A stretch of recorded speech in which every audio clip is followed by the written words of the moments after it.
So China has had enough, and in a shocking move, they're officially warning the world about the dangers of the US dollar. And I really think we are moving towards an inevitable showdown between the United States and China, and it's likely gonna be an economic war. Because now China has publicly declared to the world their views of America and more specifically the threat of US hegemony. Now on the 20th of February 2023, China's Ministry of Foreign Affairs published a rather scathing position paper titled US Hegemony and Its Perils, and it's not some tabloid or speculation piece. It's published by the Chinese government itself. Now, the paper is a critical piece that points out 5 areas of hegemonic power that China believes the United States is abusing. But for this video, we're just going to focus on the one that really matters to most of us, which is economic hegemony. And it's very important to understand how strategic the timing of this paper really was. It came out just a day after the Munich Security Conference where Antony Blinken warned China of consequences if they supplied Russia with weapons. And just a few days ago, US National Security Advisor Jake Sullivan doubled down on this warning, saying Beijing will have to make its own decisions about how it proceeds, whether it provides military assistance. But if it does go down that road, it will come at real cost to China. And the cost will likely be economic sanctions on China and weaponizing the US dollar once again. And this could hurt China's economy badly in the short term, especially as they are reopening after the lockdowns. And what China is doing is prepping the world for eventual I told you so moment. Will China supply Russia with little aid? I don't know, and I hope not. But it's also unlikely that they will allow Russia to completely lose to the West. Now, we have China's top diplomat Wang Yi meeting with Putin to deepen ties, saying Chinese-Russian relations aren't directed against any third countries and certainly can't be subject to pressure from any third countries. I think this is a clear statement that China will continue to support the Russians even at the risk of Western sanctions. And yes, the United States isn't happy about this turn of events. The US ambassador to China, Nicholas Burns, calls the paper crude propaganda and unworthy of a great power. So I want to analyze China's claims and explain the points that they touched on. And once again, you are free to believe if China's claims are right or wrong. And remember to leave your views in the comments below. And with a title like Economic Hegemony, Looting and Exploitation, something tells me that China doesn't really like the US dollar very much. And China's first critique of the dollar is something that many of us has known for a long time. What is the dollar really backed by? And we know it's no longer gold and it's pure fiat currency. The paper states the United States exploits the world's wealth with the help of seigniorage. It costs only about 17 cents to produce a $100 bill, but other countries had to pony up $100 of actual goods in order to obtain one. Now, what China is pointing out is the main benefit of owning the world reserve currency. America gets to print up trillions of dollars by debt monetization through the Federal Reserve, which the rest of the world needs to actually earn their dollars through the physical markets. Now, what does this mean? This means you need to provide physical goods or services valued at $100 and then get the currency physically or digitally before you can spend it, right? So it takes time and effort compared to the Fed, which can just print money. And China goes on to say the United States enjoys exorbitant privilege and deficit without tax, creating by its dollar, and use the worthless paper note to plunder the resources and factories of other nations. And this is something that Peter Schiff have been saying for decades now. China has been sending America tangible goods for paper dollars, right? And obviously, China still needs dollars to suppress their own currency for their exports to be competitive, right? But it's safe to say they aren't happy with the current state of affairs. The reserve currency isn't being managed well, and having the exorbitant privilege requires deep responsibility. So if a conflict breaks out between the US and China, the dollar gives the United States a tremendous advantage. For example, if there's a rush for oil, the Treasury can print up trillions of dollars from the Fed to stockpile oil and push up global energy prices, right? And this will hurt China because they need to acquire or spend more US dollars to buy oil from the Middle East. Their supply of Russian energy isn't nearly enough, and this will squeeze China's dollar reserves. And yes, this will push inflation up, right? But it won't be instant. And because dollar reserves are held by almost every country at almost 60%, the dilution of purchasing power is spread out, right? And the person who prints and uses the money first wins. Now, China's second critic states the hegemony of the US dollar is the main source of instability and uncertainty in the world economy. And the paper goes on to state how back in 2020, the US injected trillions of dollars into the global market, laying the seeds of the inflation crisis we are having today. And remember that the Federal Reserve, They increased the balance sheet from 4 trillion to almost 9 trillion.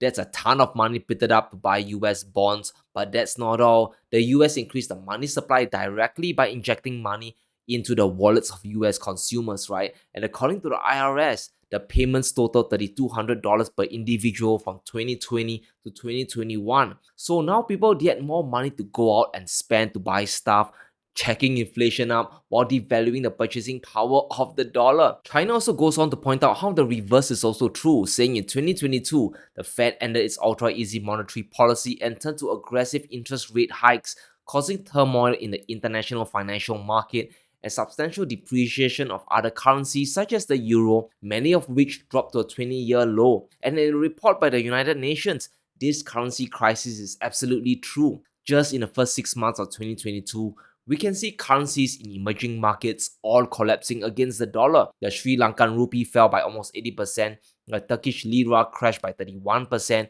and the Argentine peso was down by 23%. When global currencies start to collapse, investors and capital all fly away from emerging markets to the US dollar, right?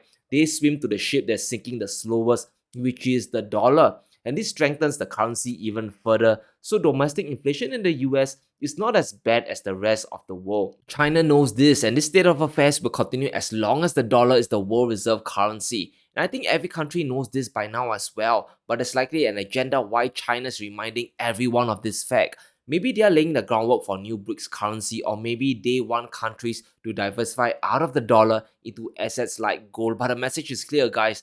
The US dollar has the power to make or break your economy. But the next point is arguably China's biggest worry about economic war with the US.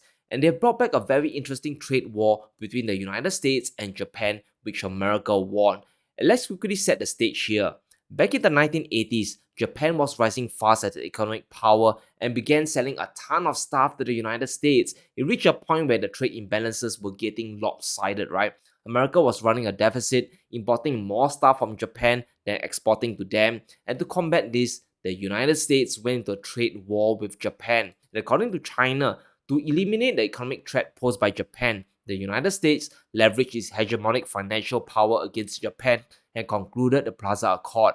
As a result, the yen was pushed up and Japan was pressed to open up its financial market and reform its financial system. Now, the Plaza Accord was pivotal because it helped to devalue the dollar to America's advantage. The US, they gathered Germany, France, the UK, and Japan itself to weaken the dollar against the yen. But that's not all. President Reagan imposed 100% tariffs on $300 million worth of Japanese imports, and in the 80s, 300 million is a ton of money. So if a car from Japan, it cost $5,000 before, after the tariffs, it's now $10,000, 10 grand, double the price, and no export-based country can survive such a blow for long. And because of this, it made Japanese products and exports much more expensive. And what happened next was the chain of events that eventually led to Japan's economic collapse in the 1990s and the last decade. And this is what China's afraid of.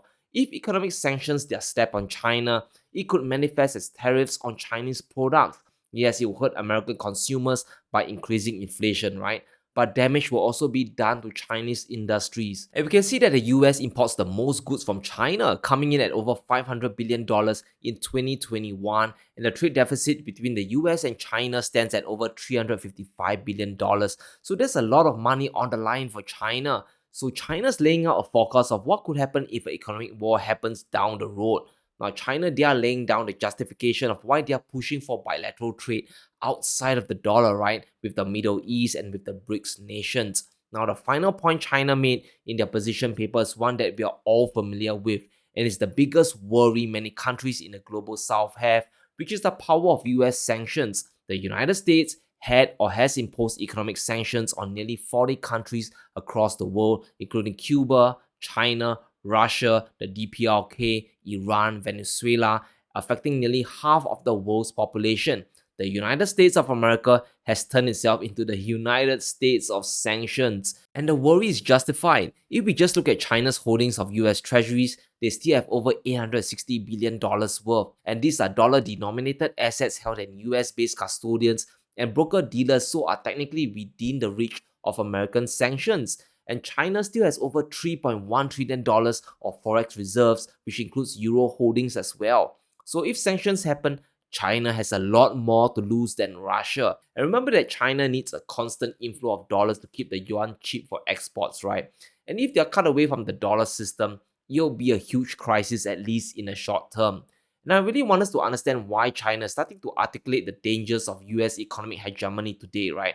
They are basically outlining the reasons why they are moving away from the dollar system, and more importantly, why the rest of the world should join them as well. And that's why I'm very interested in how China is going to diversify out of the dollar, because there are only a few outlets that really make sense. The most obvious is buying gold, and they have been buying tons of gold, announcing their purchases for 3 months straight, and they are not going to stop. Gold is one of the few central bank assets that can store value and isn't subject to sanctions. And the other outlet is to push the Chinese yuan far and wide as an alternative currency. Now, China's game going forward is to get countries to use the yuan directly to buy their goods and services.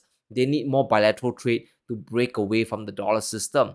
Because if they can buy goods from other countries using the yuan, then there's a lesser need to hold dollars in their reserves. And the moves we are seeing today are basically China trying to sanction proof themselves against the US dollar, right? It's like in business, you're in a much better position if you have 10 customers paying you 10% each than a single client that accounts for 100% of your revenues. So let's understand how pivotal this position paper is. It's coming before President Xi meets Putin and is setting up the stage for the BRICS to discuss a new common currency. And I don't think China would release such a statement unless they know the momentum and the perception are shifting against the dollar against the United States, especially after it was weaponized in 2022. And the confusion of losing power is clearly showing on the faces of the West. At the Munich Security Conference, Emmanuel Macron was in a state of confusion, saying that I am struck by how we have lost the trust of the global south. But just a few months back, he warned that bystanders were complicit in Russia's aggression